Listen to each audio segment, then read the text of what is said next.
नंदा सुनंदा योजना से पढ़ाई कर बेटियां अपने सपने को कर पाएगी अब साकार। जिलाधिकारी सविन बंसल ने 3 छात्राओं को 97,955 रुपए के चेक दिए। अब तक 11 छात्राएं हो चुके हैं लाभान्वित। आपको बता दें कि उत्तराखंड सरकार की नंदा सुनंदा योजना राज्य के गरीब, अनाथ, असहाय और विषम परिस्थितियों में रहकर पढ़ने वाली, आगे बढ़ने की इच्छा रखने की सोच रखने वाली बेटियों के सपनों में उड़ान भरने का काम करेगी। जिलाधिकारी सविन बंसल ने इस योजना की शुरुआत की है। अब तक देहरादून जिले की 3 और बेटियों को जिलाधिकारी सविन बंसल ने पढ़ाई के लिए 98,000 रुपए की आर्थिक सहायता नंदा सुनंदा योजना के तहत की। बताया जा रहा है कि अब तक 11 बेटियों को पढ़ाई के लिए इस योजना से मदद मिल चुकी है।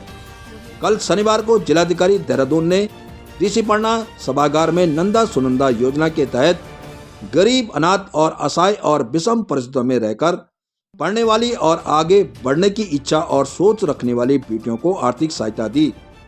पहले ही दिन 8 अभ्यर्थियों को 2,44,731 रुपए की धनराशि के चेकों का वितरण किया गया। बताया जा रहा है कि चयन प्रक्रिया आगे जनता दरबार और बहुउद्देशीय शिविरों के माध्यम से भी की जाएगी। जिलाधिकारी सविन बंसल ने कहा कि नंदा सुनंदा फंड को मजबूत बनाया जाएगा। इस मौके पर मुख्य विकास अधिकारी अभिनव शाह, डीपीओ जितेंद्र कुमार, जिला समाज कल्याण अधिकारी पूनम चमोली आदि मौजूद रहे। उत्तराखंड प्रहरी न्यूज चैनल संपादक विनोद रोहताण की ये रिपोर्ट।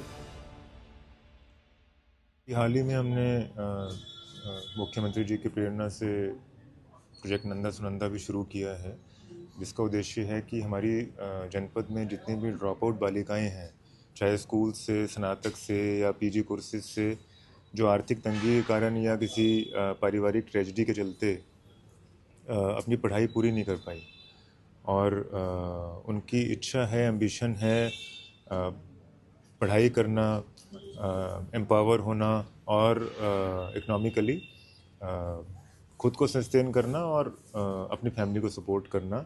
तो उसमें एडमिनिस्ट्रेशन सदैव उनके साथ है।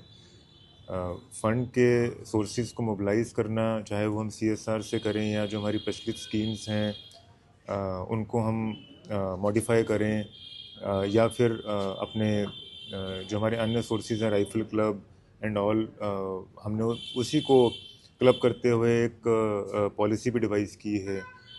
इसकी SOP हमने जारी की है जिला स्तर पे और विधिवत समिति का गठन भी किया गया है कि जिससे जो जेन्युइन बालिकाएं हैं उनका प्राथमिकता पे चयन हो और बहुउद्देशीय शिविर हैं, जनता दिवस हैं या हमारे अन्य सोर्सेज हैं कि जैसे हमारे आंगनवाड़ीज़ हैं या हमारे सुपरवाइज़र्स हैं, CDPOs, BDOs, SDMs, उनके यहाँ पे भी इस तरह के सारे एप्लीकेंट्स जाते हैं विभिन्न समस्याओं को लेकर।